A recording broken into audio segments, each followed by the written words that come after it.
Welcome to The Victory Kitchen, the podcast all about American food rationing during World War II. I'm your host, Sarah Creviston Lee, author, historian, and vintage foodie. I'll be exploring the logistics of food rationing, featuring wartime cookbooks and recipes, and highlighting real homefront experiences. We're going to be learning exactly what our grandmothers had to do to get their food to fight for victory. Hello, welcome to a new season of The Victory Kitchen. I am so excited to be bringing this special episode to you today. It is episode 18, Oh Canada. And yes, happy Canada Day. I wanted to pay special tribute to our friendly and super cool neighbors up north and talk about our wartime rationing relationship with them during World War II. I'm going to be having a special guest on the show, Kelsie Lonie. She's a friend of mine that we met through Instagram, and she is just as big of a ration nerd as I am, and she studies a lot about Canadian rationing. So she'll be coming on later in the episode. To start with, I wanted to talk about the special relationship the U.S. had with Canada, and especially their food relationship during World War II. Canada was a dominion of the United Kingdom. And when Britain declared war on Germany on September 3rd, 1939, Canada was right there behind them, declaring war against Germany on September 10th, 1939. And yes, back then, Canada was referred to as the Dominion. And I saw that term quite a lot in the newspapers that I was doing research in. There were a lot of worries about when the U.S. entered the war and how American rationing would affect Canada. Now, we already had kind of a wartime related relationship with Canada before we entered the war.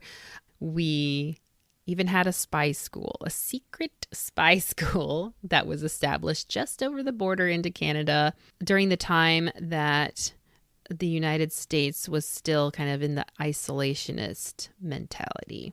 But President Roosevelt, I think, had his eye on everything and was just preparing just in case. Now, Canada kept a close eye on American rationing as we had a very tight relationship with them for imports and exports. So when the American rationing program was first announced, it wasn't very clear how it would affect Canadians, but it was a definite real concern. What was clear was that as the war progressed, there was going to be less all around of the food people wanted. And as we know, that was definitely the case for Americans for sure. As Americans announced they would be rationing canned goods in the end of 1942, beginning of 1943, Canada was worried they might need to ration canned goods as well due to fears of a run on grocery stores for the limited canned goods available. There wasn't actually a large demand for canned goods in Canada, except for a small percentage of the population. So imposing rationing of an equal quantity of canned goods per capita would make an inadequate supply for those who relied on the canned foods. The problems that faced the U.S. and Canada in the supply and processing of fruits and vegetables differed. In a Canadian newspaper, there was an article entitled Rationing Undecided for Canned Goods, and this was from January 1943. It stated that the greater portion of fruits and vegetables in the U.S. had to be canned because of several reasons. One, big citrus fruit crops which require processing and were not matched in Canada. Two, the fact that the U.S. Army places all its troops, whether in training at home or serving abroad, on the same export ration. Thus, Secretary Willard stated that nearly half our production of canned fruits and vegetables will go to our boys in the service, mainly in this country. Canada has a special army ration for its home forces or service forces in training here. They are fed on a domestic basis with fresh vegetables or fruits rather than canned goods. And three, the United States assumes responsibility for feeding most of its forces that are on active service, whereas the Canadian Army in Britain, for example, is fed by the UK and requires no concentrated or export ration from this country. So what he's talking about in this article is that, first of all, a lot of citrus fruits were canned, because it was an easier way to preserve them. And Canada definitely does not have the climate to grow oranges. Secondly, the U.S. Army approached feeding their troops home and abroad differently than Canadians. So the U.S. Army always had them on this export ration, and a lot of that was through canned goods, which was one reason why canned goods were in such short supply and required a lot of ration stamps, because besides the tin, is that the Army and the other military branches used these canned goods for feeding their troops. And then also, something that I found the most fascinating is that while the Canadians, they fed their soldiers at home on this domestic diet using local vegetables and fruits that were available, when the Canadian soldiers went abroad, like to the UK fed those troops because Canada was part of the United Kingdom. But the United States had to export all their food for their soldiers no matter where they went. And so they were feeding them and had to ship out all that food. So those are some really interesting distinctions between the two countries and how food was being used. Another aspect of rationing canned goods in Canada that didn't make much sense was that in order to be able to properly control rationing, there needed to be a bottleneck in supply and demand that needed to exist in order to place controls on them. But there was no bottleneck in the supply in Canada, except in their largest cities and ports. At one point in the war, Canada did place a freeze on canned good purchasing, and this was to encourage housewives to buy and use the fresh produce in season. So that's another interesting, different approach. Now, Canada imported 100% of their dried fruits from the United States. Since this was one of the things Americans were rationing and shipping out with the military, Canada knew it would be even harder to get dried fruit. But they didn't ever ration dried fruit like the U.S. did. They just went without. Another aspect of the Canadian-United States relationship during the war was the agricultural cooperation. Canada and the United States joined efforts to develop domestic crops to compensate for overseas sources of fats and oils lost through Japanese conquest of the tropical islands in the South Pacific. And I talked quite a bit about that in the episode about fats in wartime. So when it comes to this agricultural cooperation, in January of 1943, so this is before the bulk of American rationing has started, there was a 3-day conference between the agricultural heads of the U.S. and Canada. They talked about Canada taking on a bigger role in supplying food to the U.K., aligning the rationing of similar food products in both countries, and expanding livestock numbers in the U.S. with an expansion of feed crops in Canada to help establish reserve supplies for any future needed exchanges between the two countries. So they were really looking ahead and preparing for being able to help each other out.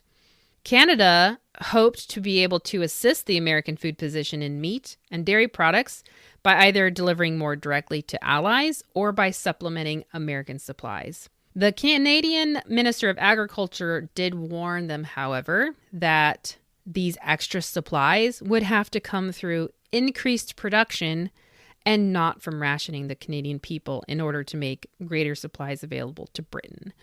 So he was just making it clear that, we can make these bigger plans, but we're not going to do it out of, rationing the people. It's going to come out of increased production.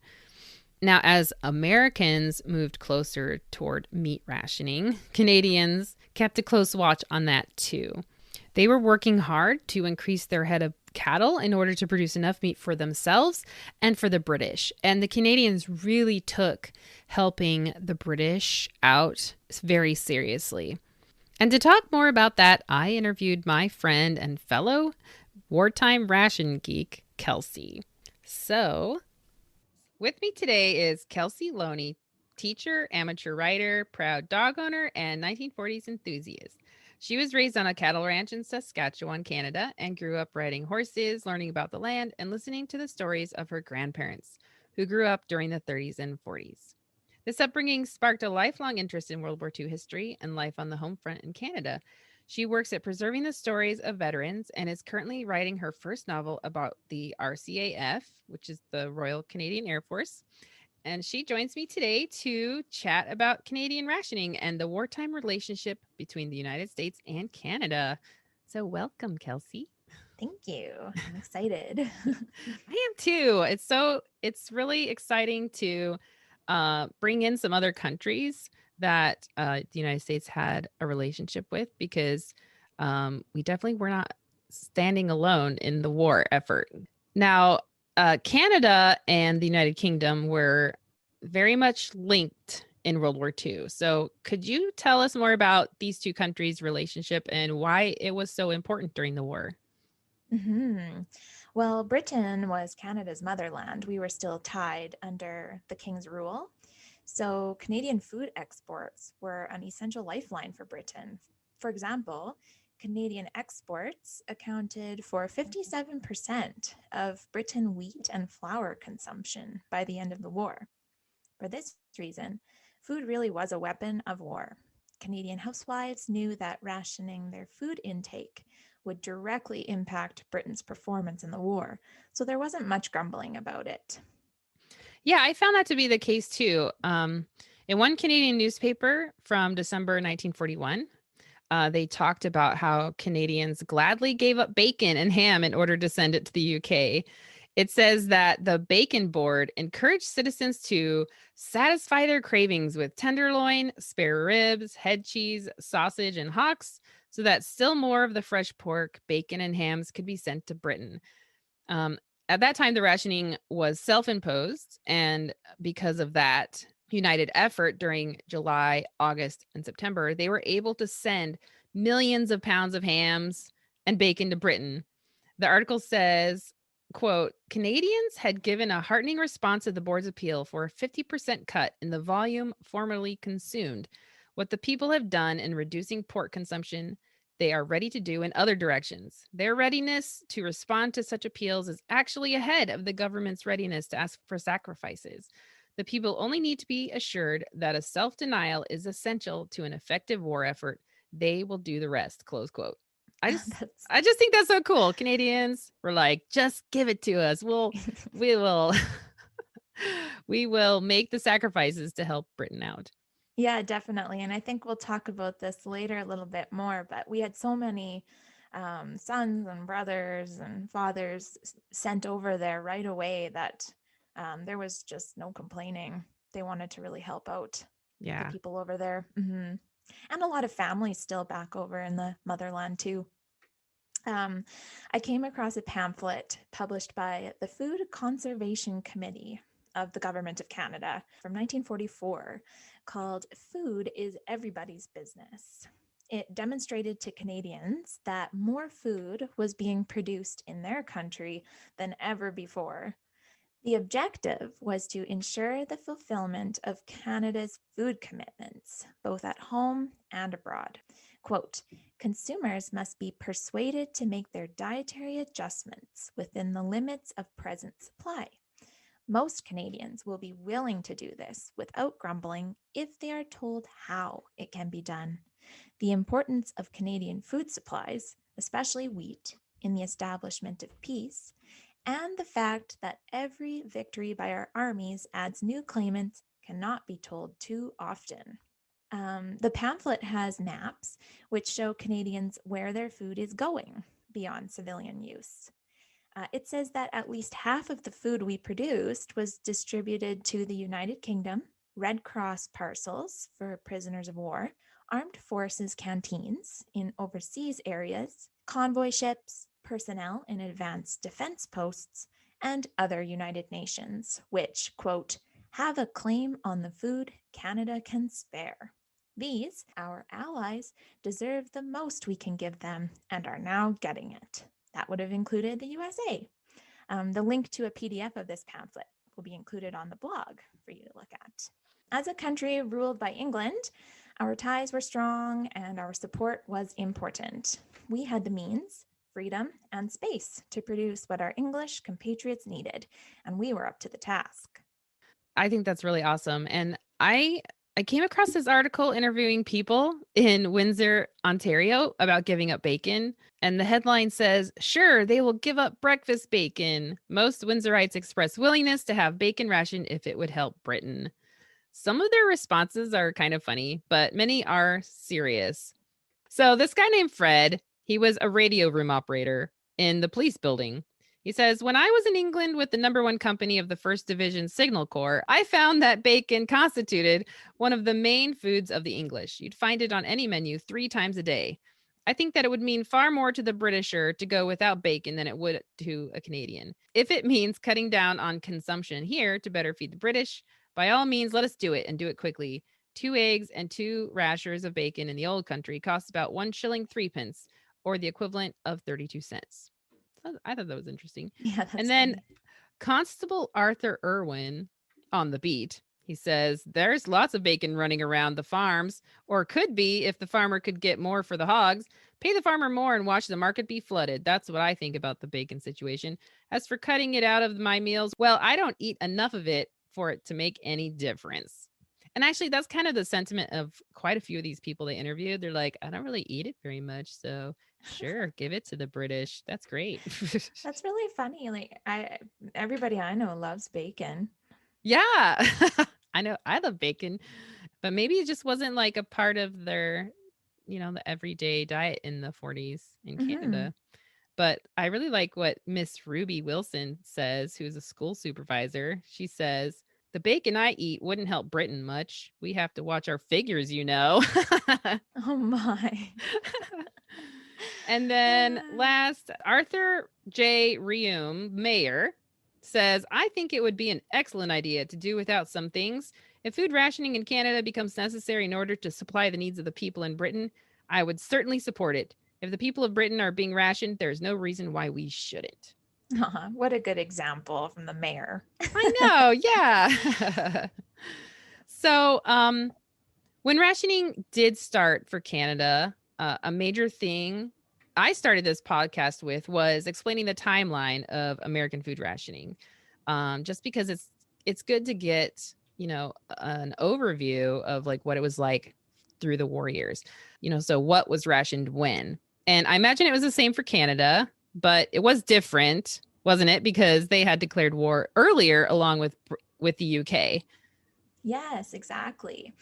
There are a few similarities with American rationing. Like you'll notice sugar was rationed the longest. Overall, here's an example of the timeline. So, sugar, tea, and coffee were rationed from August 1942 until 1947. Meat was rationed starting May 27th, 1943 to March 1st, 1944. So not too long, but then it started being rationed again in September 45. Butter, December 1942 until 1947. Beer, spirits, and wine after July 1942 until 1947.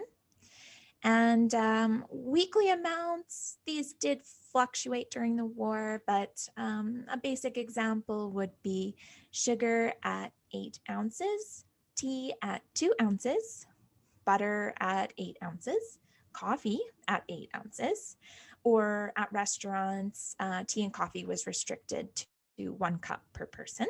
Meat was at 24 to 32 ounces, and the beer, spirits, and wine, that varied between the provinces. I noticed there were some similarities, but like some of them, yeah, definitely are different from the US. Like butter being rationed so long. Hmm. That's pretty amazing. And I know that there were like special ration coupons for like alcoholic drinks. And so I haven't studied that part yet, but I imagine it's similar to the Canadian rationing for that as well. So one article in a Minnesota newspaper drew a really interesting, detailed comparison between Canadian and American rationing. It stated food rationing in Canada is similar to that in the United States. Half a pound of sugar per person is allowed each week. Meat rations vary according to cuts. Each person gets 2 coupons a week. Half a pound of butter is allowed per person per week. Each person over 12 years old may get ounces of tea or 8 ounces of coffee a week. American rationing allows each person approximately similar amounts. Tea never has been, and coffee is not now rationed in the United States. Canadian cafes are not allowed to serve more than a third of an ounce of butter at a meal. They may serve only 1 cup of coffee, and sugar bowls may not be put on the tables. You must ask the waiter for sugar lumps. Canned goods have not been rationed by the Canadian government.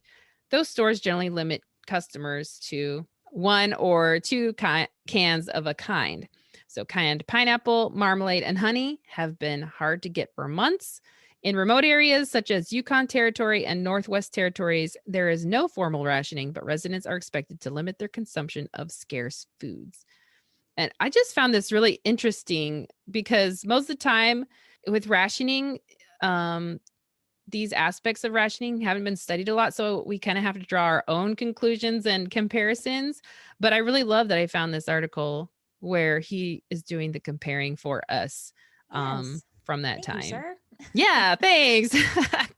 It gave us a really good idea. So I'd like to talk about how the ration books worked. I read that the Canadians used a ration book system patterned after the British version, like Americans. And I could see that in the food amounts that you told us about. It sounds very similar to British portions. And the British rationing system, it was really setting a standard for how to ration people during wartime.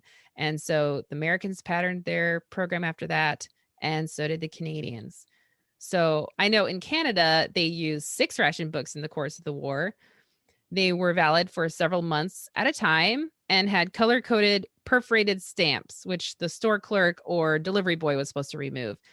I imagine, though, that there's a lot more to the ration books than just that. So could you explain a little more about it? Yeah, for sure. Before rationing began, the government was simply making ration suggestions. So by January 1942, sugar was at a suggestion of 12 ounces per week. And by May 1942, it was down to 8 ounces. Tea was at half rations and coffee at quarter rations. Eventually, coupons would be distributed around August 1942. And then Ration Book 1 was issued at the very beginning of 1943. The serial number on the front of Ration Book 1 became the individual's identification number for the duration of the war. Then we had Ration Book 2 issued in March of 1943 with expiration dates on the back of each stamp. It also contained an application for extra canning sugar. Ration Book 3 was issued in August of 1943. So not too much time from March Yeah. to August until the next book came out. They were really kind of pumping them out. Sugar became more stringent at this time, and rationing now included maple syrup, table syrups, molasses, canned fruits and fruit butter, jams, jellies, marmalade, and honey. Evaporated milk was for priority use only due to the need for sugar in the production of shells and bombs, and molasses for synthetic rubber. Not much different with Ration Book 4. It came out in April 1944, and then Ration Book 5 came out in October 1944. And this was the longest of any issue. It actually covered a period of 50 weeks. So apparently they knew what they were doing by that point and said no more ration books for a while. Ration Book 6 was issued in September of 1946, so actually after the war. Wow. And rationing in Canada didn't end until 1947. And a little note about meat. Meat was its own rationed item, and although they did have stamps in their ration books, we also had little blue tokens of pressed cardboard. And I think those were used as change. Meat was rationed from May of 1943 to February of 1944, as we've mentioned earlier, and back to being rationed in September of 1945 to help feed starving Europe. So we had to tighten our belts Wow. again to help those over there. Yeah. Mm-hmm. I think the Americans experienced similar, but they definitely were back to kind of normal, except for sugar until 47. So, yeah, really interesting. I did want to talk about the molasses because when we were talking earlier, when we were preparing for the podcast, you'd mentioned about how one place in Canada really loved their molasses. Yeah, they said that in the Maritimes. I found this little article and it was saying how the residents in Prince Edward Island were going to the store with their jugs, just hoping that someone would fill their jug with molasses this week. Apparently, they just loved it on bread. It was just a real heartache Yeah, for them hardship not to for have it. sure. Aw.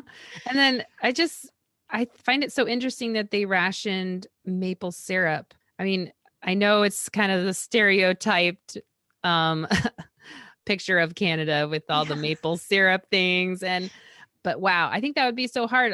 Was that like a pretty important sweetener for Canadians? I have noticed it not as important as corn syrup and other things that I've seen in ration books, Canadian ration recipe books, but they definitely did use their maple syrup.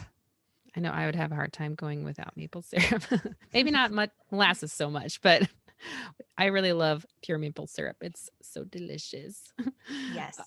I also wanted to talk about the little tokens really quick. I know we still have more research to do about what those tokens, like how they functioned in the rationing system.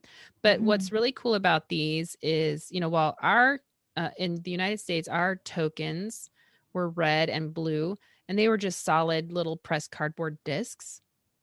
But the Canadian ones, don't they have a hole in the middle?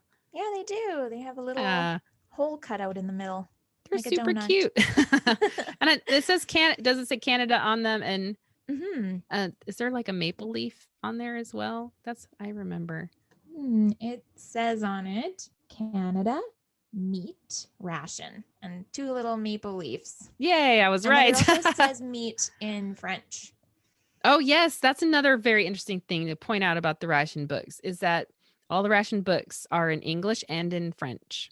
Mm-hmm. And that's still something that Canada does today. Like everything is English and French, which I think is pretty cool.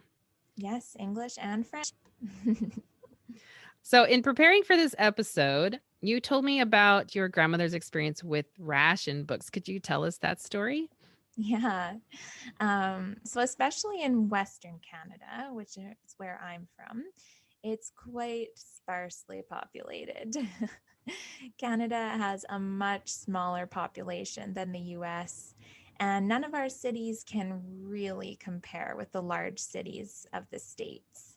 Where I am from, there is open space like you wouldn't believe. Cattle still roam large pastures. We have prairie grass for miles.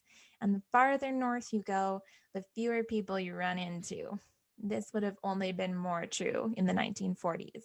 Therefore, people in Western Canada had large plots of land where they could grow gardens, wheat, cattle, chickens, and pigs. Food was sourced on the land, berries picked, meat slaughtered, milk, cheese, and butter made, eggs gathered.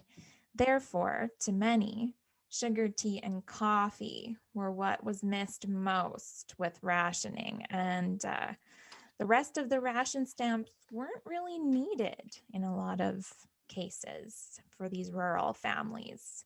Those in more densely populated areas, such as Vancouver, Toronto, Montreal, or other major cities, they may have felt the tightening of rations much more significantly.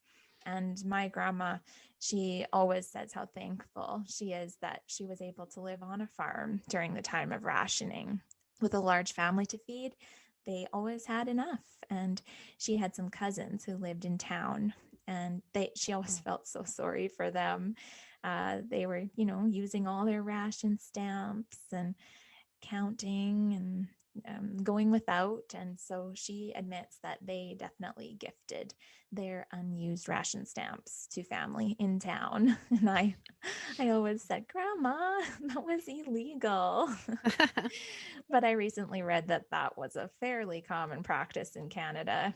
On canadashistory.ca, it mentions that against express wishes, people bartered, sold, raffled, and made gifts of their ration coupons. It says that a man in Toronto was even fined $100 because he managed to get a hold of a ration card for his dog. Oh my gosh. And $100 would have been quite a bit back then. That is a lot, but I kind of feel like he deserved it.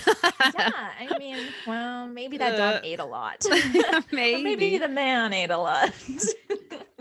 I know that, I mean, it's one thing to read in like the government propaganda and newspapers telling how rationing is supposed to function, but how it functions in actual practice, people got creative and made it more flexible and Definitely. like pooling ration coupons to get something to share as a family or several families. I know that happened in the United States as well, but I don't know. I have yet to come across situations where they bartered or sold. So maybe they did. I'm gonna look now. I'm sure it happened not just in Canada, but I like though that we know that that happened because For sure. it's just it was their reality, and they were doing the best that they could. And I think it's a testament to how generous people in Canada were, Mhm. because like, well, I don't need it, so hey, I'll Would give this away, or hey, I'll put it in this raffle. Someone else can have it that needs it more than me. Yeah, especially if you just have so much and you see these people struggling, like you would just feel silly to hold on to them.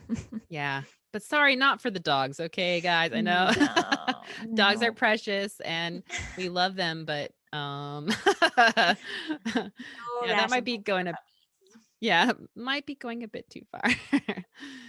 Next, I wanted to talk about something I find really interesting, and that is Canada's Food for Fitness campaign.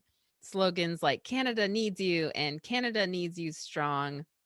These were kind of how they advertised their food for fitness. So it's similar to American like health and nutrition during the war, but it is a little bit different. What I found is the Canadian Food Guide. It was introduced in July of 1942, and their biggest slogan was "Eat right, feel right. Canada needs you strong." There were 5 food groups: milk and cheese. For adults, it was 1/2 pint, and for children, more than 1 pint. Fruits, vegetables, in addition to potatoes, cereals and bread, meat, fish, and eggs, etc., plus any other foods you wish. Later, they created 6 food groups instead of the 5, with eggs being in its own group. I find this really interesting because in America, butter and margarine had its own food group, which I Oh, think is wow. so funny. Yes. But maybe it just went without saying that you would have fat in your diet so that the Mm. Canadians didn't bother to mention that, like, you know. But I was wondering if you could tell us more of the important points about the Canadian Food Guide. hmm Well, we both researched into the Food for Fitness campaign, and we kept Hmm. finding this difference between, okay, this one has 5 food groups, this one has six Yeah. food groups. And I think there were even some cookbooks that were publishing, different Food for Fitness campaign, like their version. And then, but Canada's first food guide, which would be the official food rules, was introduced to the public in July 1942. This guide acknowledged wartime food rationing while endeavoring to prevent nutritional deficiencies and to improve the health of Canadians. It's essentially the 6 food groups that we know of today, as you mentioned: milk, fruit, vegetables, cereals and breads, meat, fish, etc., and eggs. In modern times, this food guide it still exists in partnership with the Canadian government and Health Canada. They distribute and teach the Canadian food guide as even part of the curriculum in school. And just like during the war, the food guide is basic education designed to help people follow a healthy diet, guide their food selection, portion sizes, and promote the nutritional health of Canadians. It's fun to find the original food guide because growing up, my mom always had our food guide tacked to the fridge for reference. And if they came out with a updated food guide, she would replace it. She was sure that we were going to follow this Canadian food guide, and it honestly hasn't changed too much since it was first introduced in World War II. However, we no longer need to eat 6 pieces of bread a day, and they're not suggesting liver and kidney once a week anymore. Oh, no. I think that was a bit of propaganda. No, yeah, it sounds familiar. Mhm.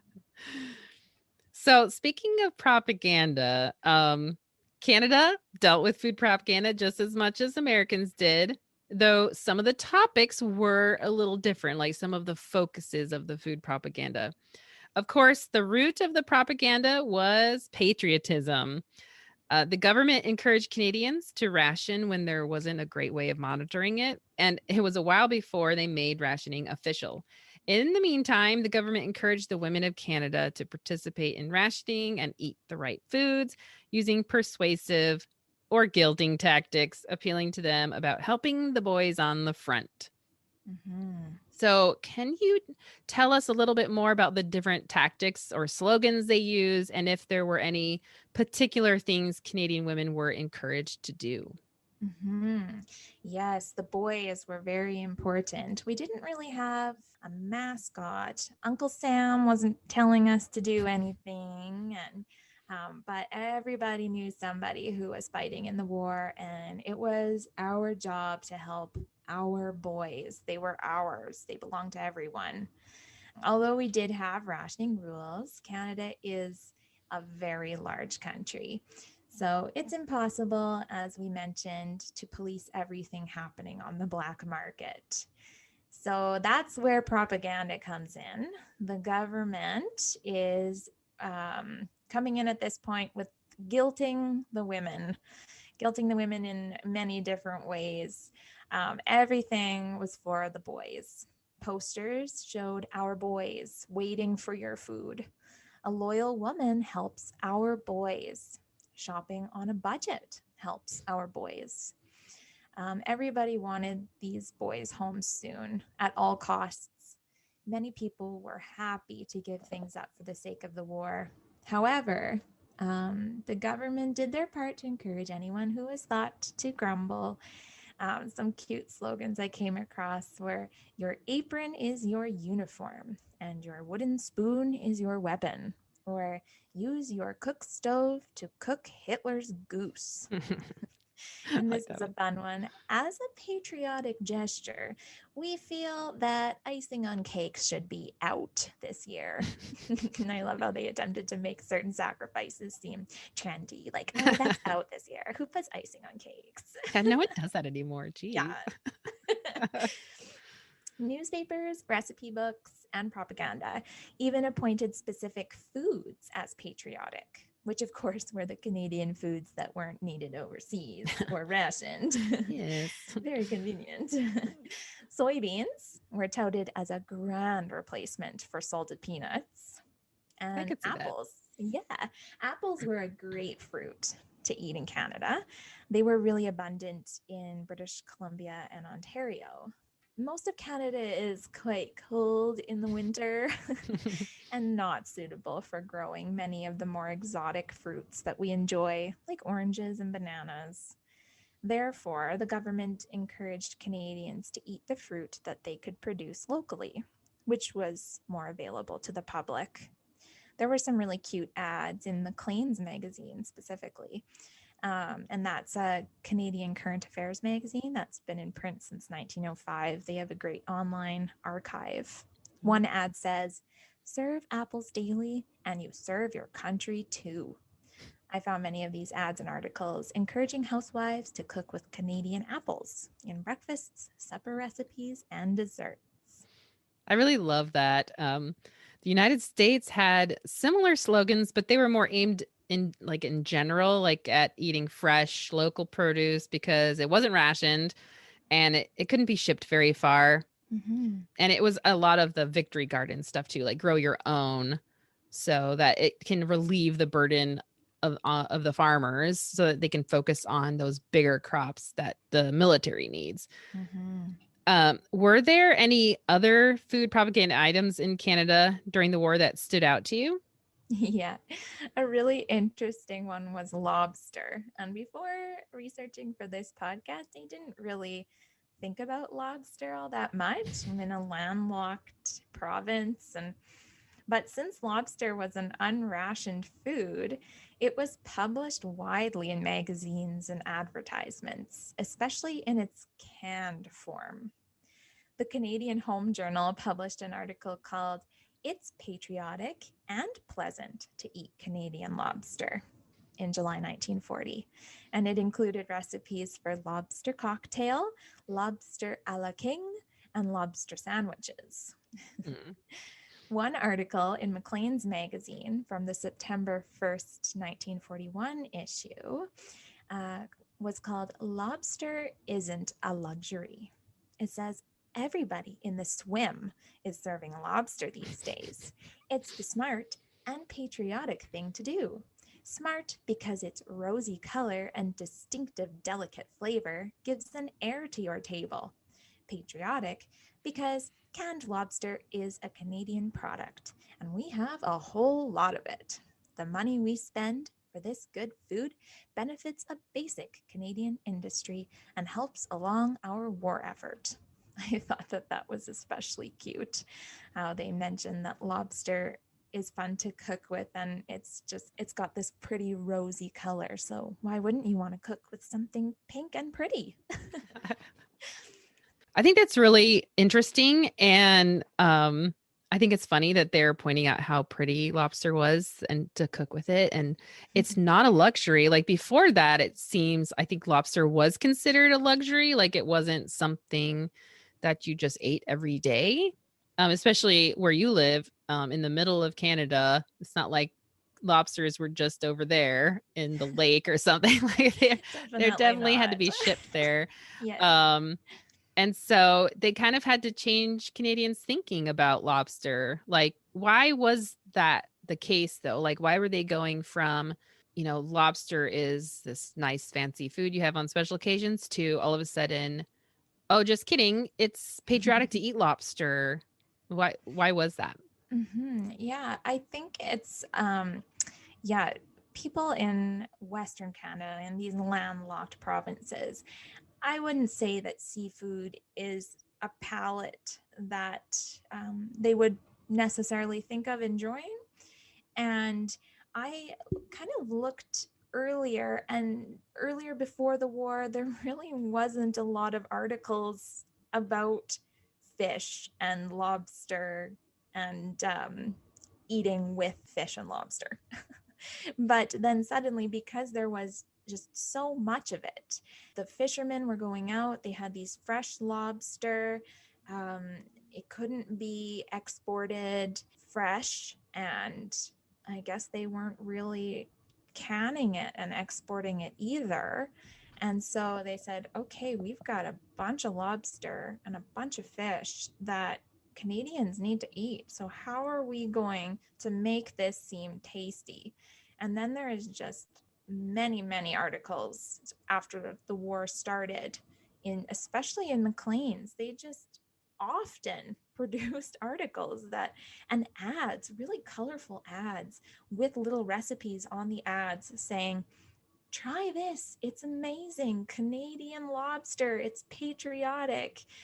I actually don't know of anybody personally that ate canned lobster during the war, but apparently they were really pushing it. And it makes sense though, because like especially at the beginning of the war when U-boats were a huge threat. So getting like if their market was in England. Like I was reading that the biggest part of their market was selling lobster to England.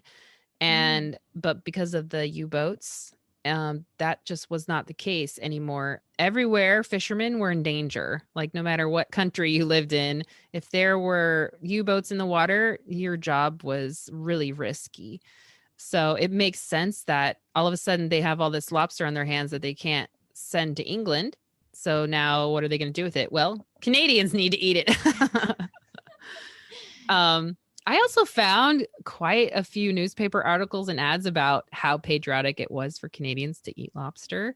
However, all was not friendly on the home front between the US and Canada when it came to lobster. Oh no. Yes. So it's centered around the fishermen in the state of Maine. They share a border with Canada. And I found this article entitled Ban on Canadian Canned Lobster Sale in Maine.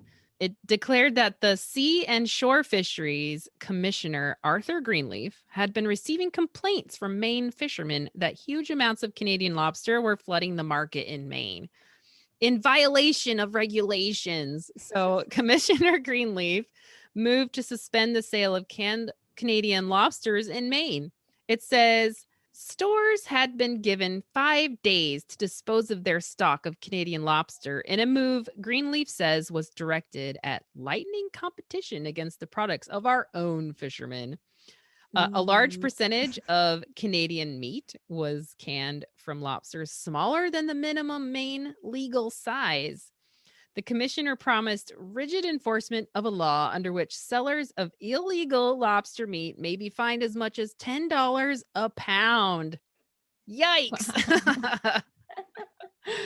So it's kind of humorous to think about it now, but it was a serious livelihood for fishermen in Maine. And it's just interesting to see how both of our countries shared the lobster market up there. And it also hints at how much the lobster market had shrunk for the Canadian fishermen. So they were taking that risk of, sending their lobster into the Yeah. markets in the US. And that didn't make the lobstermen in Maine very happy. um, so housewives buying lobster and other Canadian products that couldn't be shipped overseas was an important home front task for the Canadians. Yes, exactly. Actually, one of the recipes I made for today's episode is a lobster recipe. So you Ooh. can look forward to that. And it comes from an article called How About Lobster from July 15th, 1940 in Maclean's magazine. So remember, we had already been in the war for almost a year by then in 1940. And although we were not rationing yet, the article says that we were facing a different problem. Quote, it hasn't been necessary so far to put the family on rations, to do without this or that, or to substitute something good for something better. We would, and gladly, if the need arose, but right now we are facing an entirely different situation. We are asked to buy and use the surplus supplies of certain foods, thus preventing waste and assuring the producers and distributors a decent wage and a decent measure of prosperity. I think that's interesting because it shows that there was not the same availability to sell and ship our resources because of the war, and we were asked to eat more of certain foods, like lobster. Wow, that is very resourceful. So I think that's really interesting about the lobster, and I'm really happy that we've both found so much information about it, and hopefully things have healed over between the Maine lobster and the Canadian lobster, and since then. Um, Now, one thing that I found really interesting, a difference between our countries, especially during the war, is that more ethnic regional foods are common in Canada as opposed to the American melting pot, where there are a lot of international foods that were adopted into mainstream food culture. So, like looking in my wartime cookbooks, there are some Chinese recipes, some Italian recipes, a lot of British and French. And it was just like that's just what everyone was familiar with. And I just find the difference in these food traditions to be really fascinating. Definitely. In many ways, Canadians have a much shorter history than the USA. Of course, First Nations people have been here living off the land for a really long time, but Canada's immigration spread much more slowly. Yes, our first settlements in Newfoundland and Quebec date back to the 1600s, but Western Canada was left mostly untouched until the railroad made its way from coast to coast, which wasn't until 1886. In 1896, our Prime Minister at the time, Sir Wilfrid Laurier, began to fulfill his vision to see Western Canada fill up. His government advertised throughout Europe, promising good farmland and great opportunities. Settlers began to pour in from Norway, Germany, Ukraine, Poland, and many other places. It was a harsh reality when they saw where they were to live. It was just a flat stretch of prairie, nothing but grass. Slowly, these pioneers built a life for themselves, living off the land, farming, ranching, and putting up a little sod house. Many people would have been considered pioneers right into the 1930s based on their living conditions. Wow. Yeah, my grandparents were first generation Canadians in the early 1900s. They spoke their original language, Norwegian and German, and were very much tied to their homeland. Now, you're probably thinking, what does this have to do with World War II rationing? Well, when I've interviewed elders about what they and their families ate during World War II, most only spoke of traditional home country foods that their mothers made. There was not an American or Canadianized cuisine that was necessarily trendy in our part of Canada, and certainly minimal restaurants and cafes, and minimal money for it too. You mentioned that in America, it's more of a melting pot of cuisine and culture. We are definitely getting to be like that now too, but not in the 1940s. I don't think my grandma ever even used a cookbook. She just cooked the traditional Norwegian foods that she knew from her mother and from the home country. And that is what she has passed on to my mom and to me. The national dishes of the home country are proudly cooked and passed down to us today and were widely cooked in the 1940s in Canada. Some examples. In the 1940s, the German side of my family ate things such as baking powder noodles, schnitzel, sugar kuga, dumplings, and of course, potatoes. The Norwegian side of my family was eating lefse, flatbread, rummigrøt, which is a Norwegian porridge made with sour cream, whole milk, whole wheat flour, butter, and salt, and klubb, a potato dumpling stuffed with a cube of ham. There were and still are large pockets of Ukrainians too, who ate food such as pierogies, sauerkraut, and cabbage rolls. These are dishes still proudly cooked and passed down to us today. I really like that. And I can see, even from my husband's family, his grandparents, or actually, I think his great grandparents immigrated to Montana from Norway. And when we were there last for a family reunion, they were talking about the lefse bread, and they actually had some in the freezer, like a whole bunch of it that grandma had made. And I think those recipes were definitely still used in the family, but they also intermixed them with, American cookbooks. And when I was doing searches for, Canadian cookbooks, I didn't come across very many from the 1940s. That's not to say that they don't exist, like there weren't that many, but that they're just harder to find. I don't know, was that the case with you as well? hmm Yeah, the cookbooks that I have that are Canadian are often just compiled by a group of women, published just locally. I even found one from my town where I live, and Oh, some ladies, wow. local ladies, just put together this cookbook, and it's quite professionally done. But yeah, they are recipes that these ladies would have just had and were cooking with, and not really any ethnic foods or anything risky and exciting. Mostly just meat and potatoes, and this recipe never fails.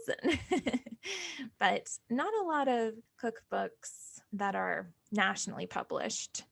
Yeah, I think that's so interesting comparing those two things. And I know there's definitely more research I would like to do in this area, like Canadian rationing, like the cookbooks they're using. And they definitely did have recipes in magazines and newspapers just like us in Mhm. America that, the new or, wartime trendy recipes. Like one of them that I found was for Canadian war cake. And I just think looking at these recipes, like they did vary from one to another, but it pretty much resembled like the World War I war cake that the British had. And they just, called it Canadian war cake. So I don't know what makes it Yes. Canadian specifically, but that recipe was making its rounds again in World War II. And so it Mhm. was I've noticed that they were recycling recipes from a previous wartime. And we did that in America too. I just love seeing evidence of that though. Yeah, me too.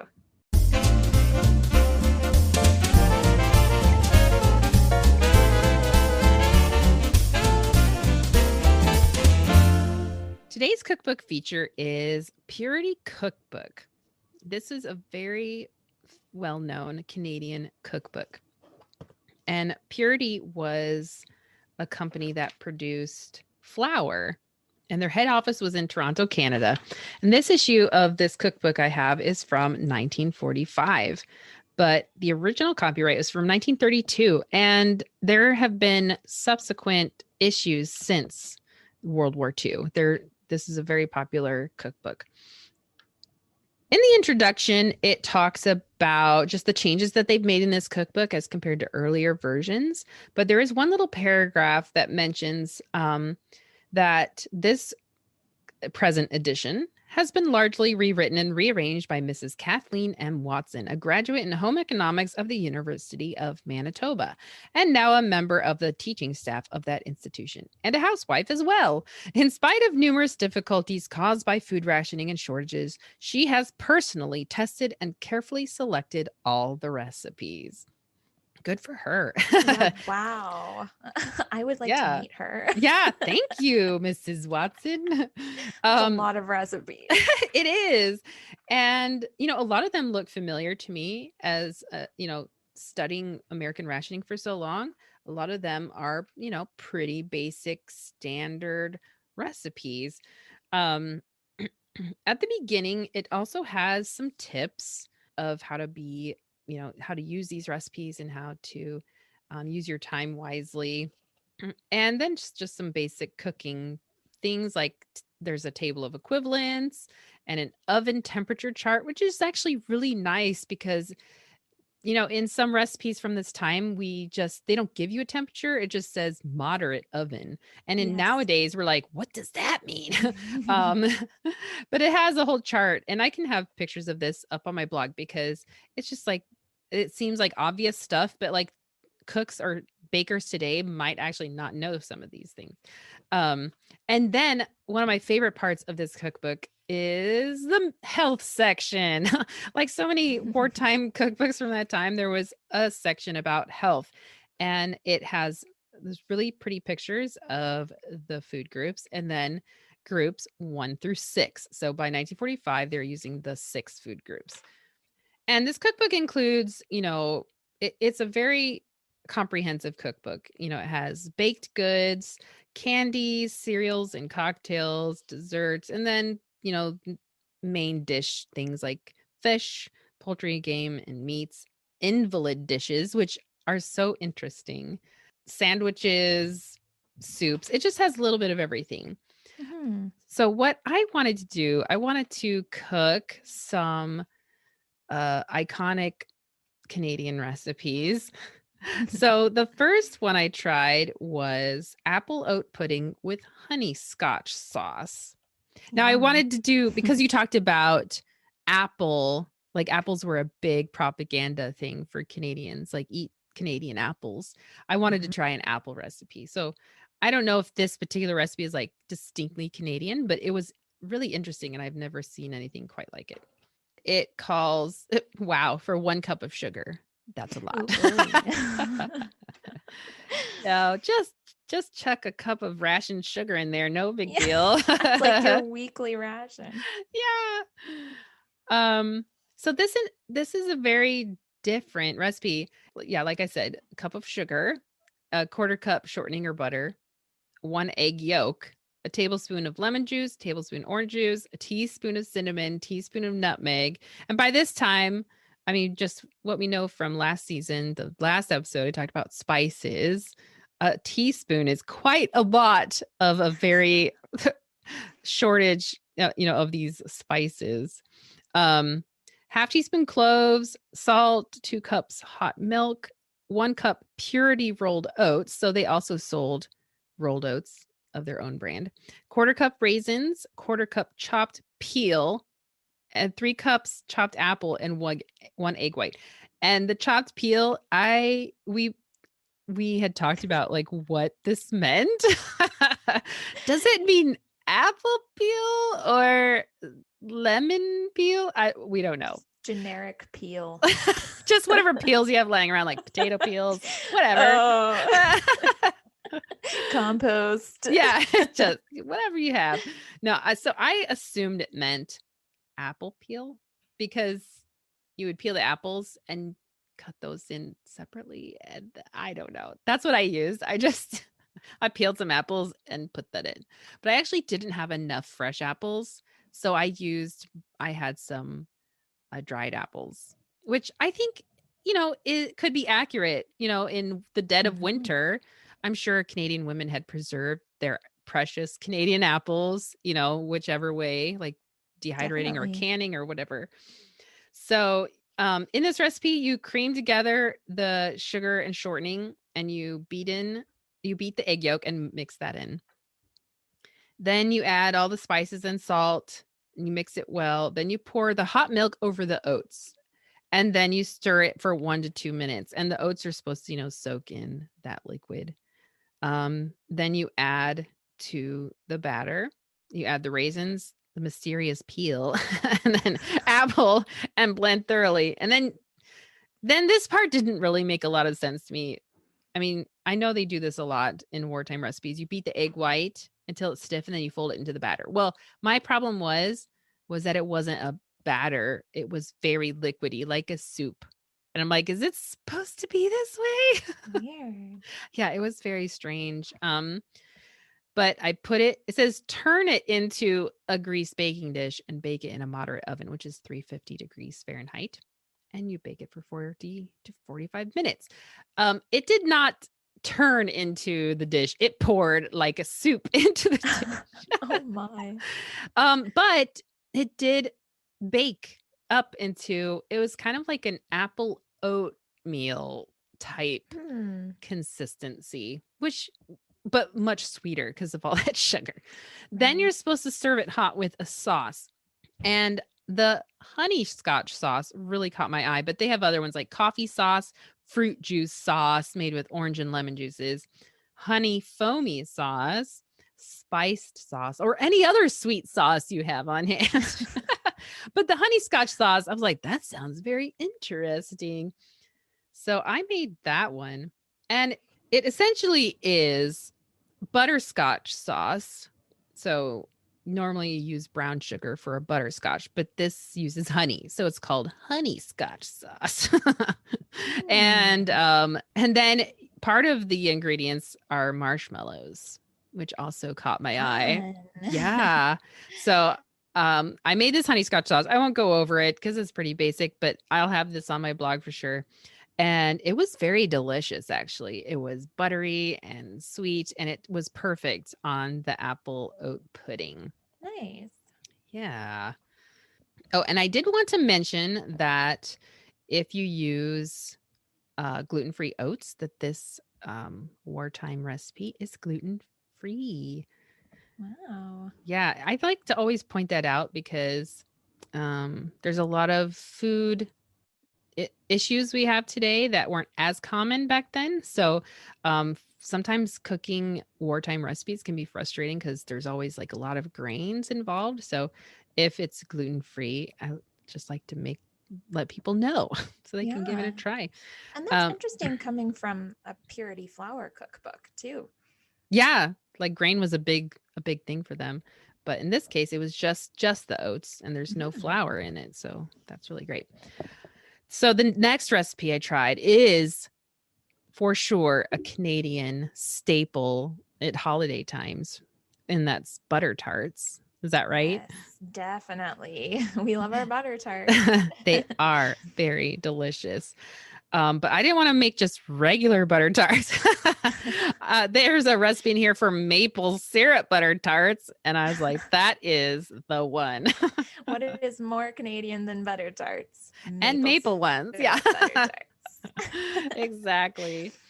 So maple syrup butter tarts that has 2 eggs, a cup of brown sugar, quarter teaspoon salt, 2 teaspoons vinegar, half cup maple syrup, 6 tablespoons melted butter, and then 2/3 cup chopped nut meats. Now I know traditionally in butter tarts you put raisins. Mhm. But for some reason in this one it calls for chopped nuts. I used pecans because that's what I had on Yummy. hand, and I'm a big fan of pecans.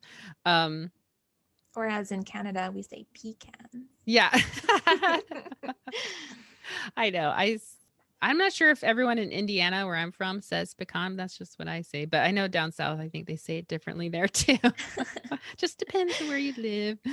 Um so for this recipe you beat the eggs only until the yolks and whites are well blended. Then you beat in the sugar and salt and add the vinegar and maple syrup.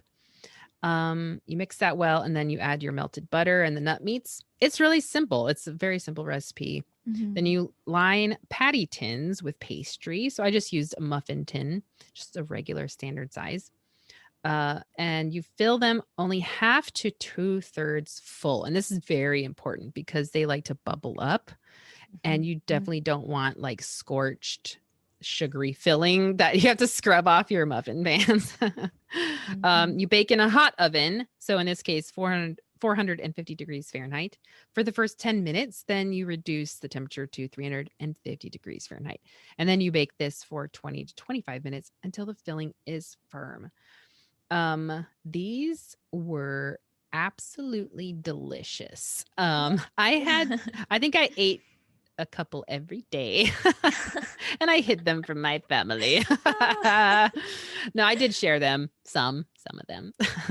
And I have to say that these taste very similar to pecan pies. That Mm. filling is in fact, I think it's a lot alike. The I don't think it has vinegar in pecan pie recipes, even from the 1940s. But so that might be the little bit of the difference. But I love pecan pies. And so this was heaven for me. I would gladly make these again. But with all that sugar and maple syrup was rationed and the brown sugar, I'm sure had rationing as well. So this was definitely for a special occasion. I think as butter tarts still are, we don't just, well, certainly my family doesn't eat them on the daily. It's No. kind of served at Christmas time and Yeah. Thanksgiving and things like that. So, Yeah, like we preserve like pumpkin pie, like we reserve that yeah, for holiday times. Just it's got that nostalgic feel and taste, you know? hmm You just wait anxiously for that time when you can definitely. have them again. Um okay, so those were the 2 recipes I tried. I will have these on my blog and a couple pictures from this cookbook. Now, Kelsie, you made some different recipes. One of them you've mentioned was lobster. And where did you get your recipe from? Yeah. Well, I became super intrigued by lobster propaganda when I was researching for this podcast. I don't know why, but I just went down a tangent of lobster in the 1940s. So Sure, why not? I think it was a Canadian war food item that I'd never thought about before. So since it wasn't rationed and there were so many articles and ads to pick from, then I just had to make something. And at first I was thinking, you know what, I'm going to cook a lobster, put it Ooh. in the pot from live, but I think that freaked me out a little too much. So For, for the poor yeah, landlocked us. yeah, I was just too squeamish. I thought it would be looking at me before it went into the pot. I couldn't. So instead, I went on a hunt for canned lobster. Was it As easy you to know, find? it was not. What? I thought, it's a little more specific to my region too. In the 40s, they were probably more cooking with the canned lobster anyway. So I went on this hunt and I checked many, many stores. Oh no. And I went to all the canned sections and there was everything: tuna, salmon, oysters, but never the lobster. And then I finally found it in the frozen section. What? It was canned lobster frozen. And it said, keep frozen until you use it. And I thought, what Wow. is the point of canning it if it's cooked already and it still needs to be frozen? I don't know. I never figured that out, but That's so interesting. So on to the recipe. I chose to make lobster puffs. So I wasn't quite sure what this was going to be, but I followed the recipe very religiously. You take 2.5 tablespoons of butter, 5 tablespoons of flour, and a cupful of milk. So you melt the butter in the double boiler and you add in the flour and the milk and you stir it until it's thick.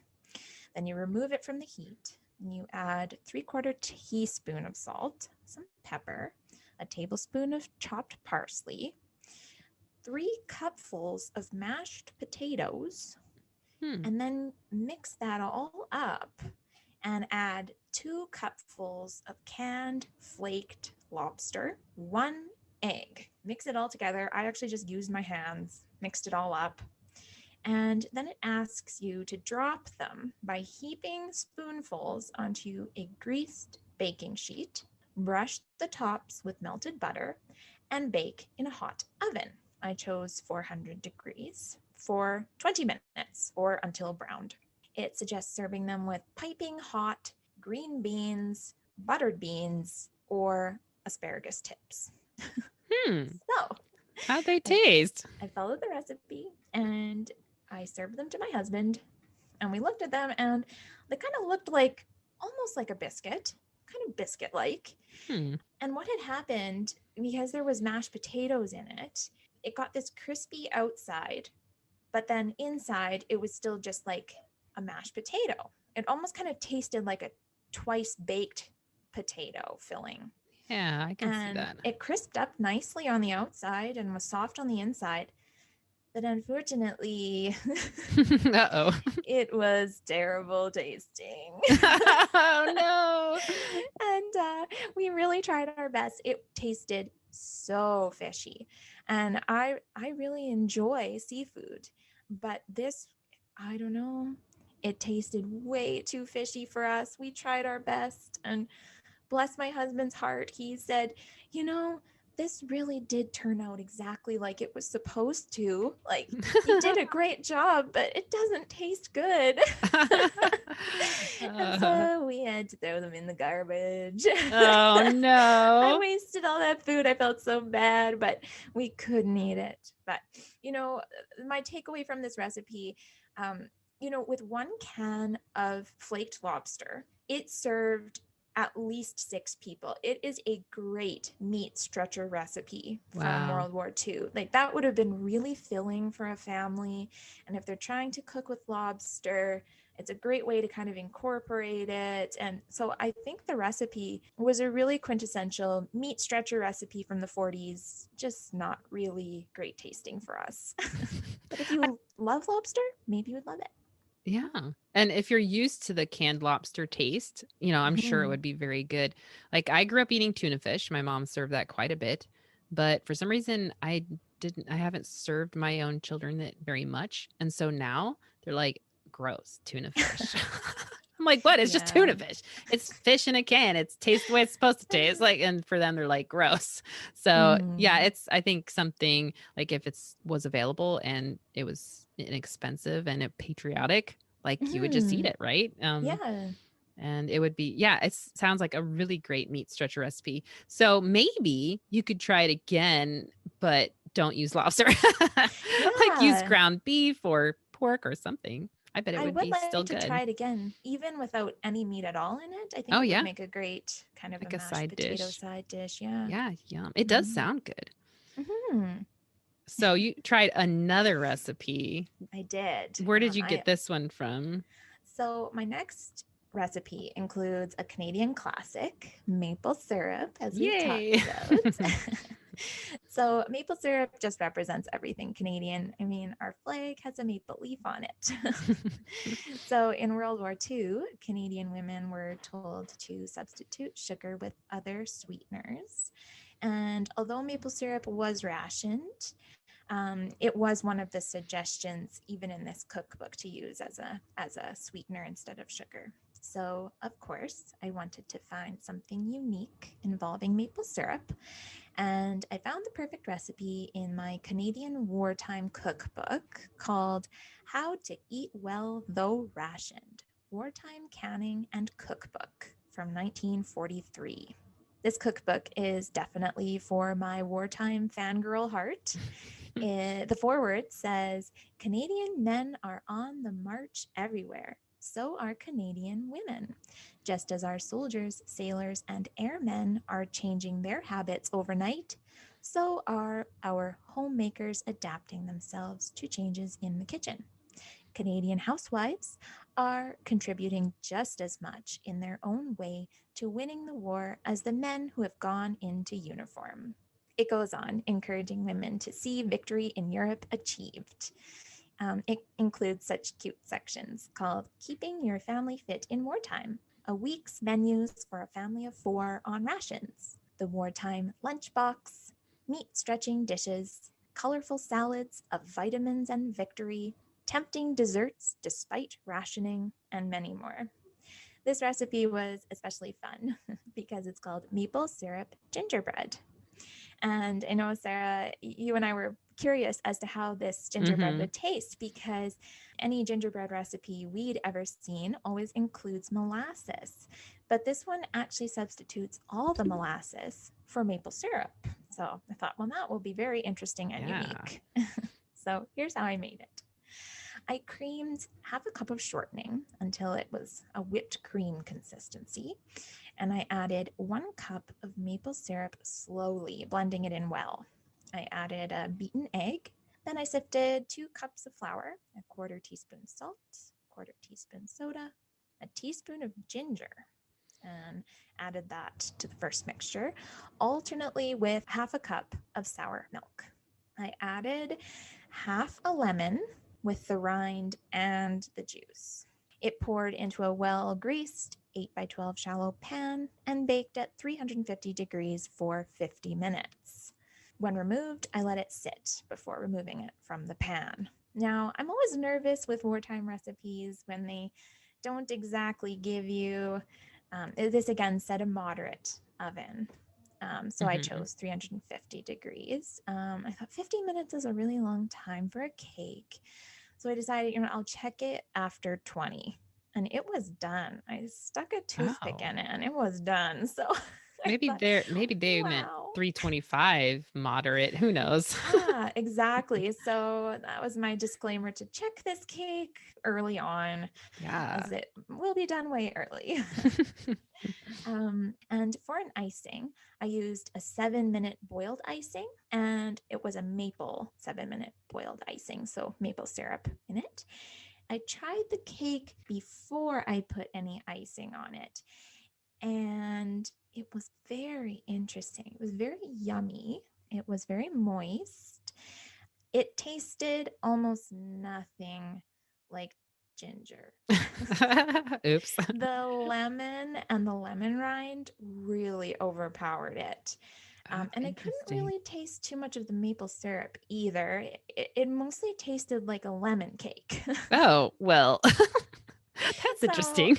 I don't know why they didn't call it lemon cake rather than maple gingerbread, but it does have maple and gingerbread in it. So yeah, so I thought, how can I make this more mapley and gingerbready?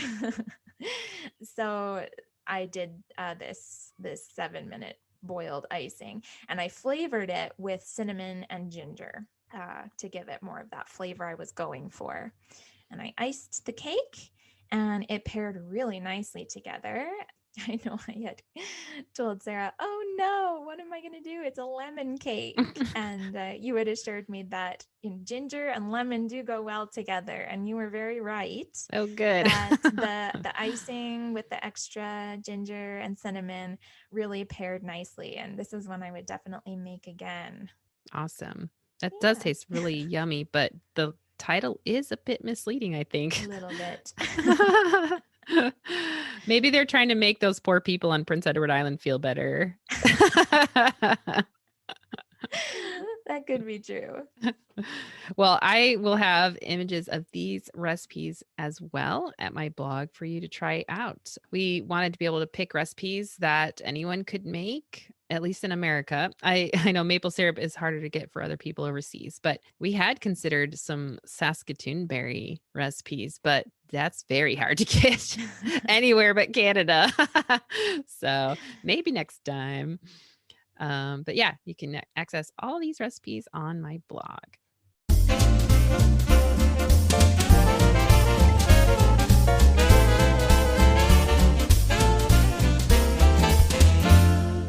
For our story highlight today, we are going to be talking about Canadian Farmerettes, and Kelsie is going to tell us about them and also about her grandmother's experience as a farmerette. As we've talked about, in the 1940s, a lot of girls were made of tough stock in Canada. They were used to hard manual labor on farms and ranches. When all of our boys and men went overseas, thousands of Canadian women and young adult girls devoted their summers to low paid agricultural labor in Ontario and BC as members of the Farm Cadet, Farmerette, or Women's Land Brigades. This is a lesser known piece of Canadian history that I found really fascinating. My grandma took part in this movement, taking the train for the first time ever Wow. to BC alone with her sister at age 16 to pick fruit in BC's interior. She remembers that her mother packed them a big paper bag lunch for the trip, but they were so excited that they'd eaten everything before they were 30 miles down the track. Oops. She said that the work was hard, the days were long, and her body was often sore, but it wasn't anything she hadn't done before, and she thought it was such a big adventure, traveling without parents, meeting new girls from all over Canada. She and her sister worked together as a team. Lucky for her sister, who was afraid of heights. She always held the ladder while my grandma climbed high into the trees to pick the fruit. My grandma thinks she may have had the short end of the stick there. Maybe. Although she has passed away now, she always spoke fondly of her days as a farmerette picking fruit in BC. When looking into the history of the farmerettes, I came across some really cute advertisements and even a diary of a farmerette in Ontario. Her diary entries were really fun to read and gave a glimpse into her life at that time. As she dates her entries, she even includes historical events such as Friday, the 16th of July, invasion of Sicily began. So she was aware of what was going on. Yeah. I thought I'd read a couple of her entries to give you a glimpse, and we can put the link to the rest of her diary on the blog. Thursday, 24th of June. Last night seems like a dream. We hoed all day today. We only worked 8 hours, not 9. And even so, I was completely dead. My feet hurt most. I was actually hungry at supper for the first time. I have drunk so much water today. It just ain't funny. We had another swim at the gravel pit in the evening. Tuesday, 20th of July. We went with 9 others to Mr. Farr's and picked cherries and raspberries. The former were 20 cents a basket, and the latter 3.5 cents a pint. They were both good to eat. The raspberries were absolutely back-breaking to pick, and my whole left arm began to hurt like anything. We didn't stop until 6 p.m.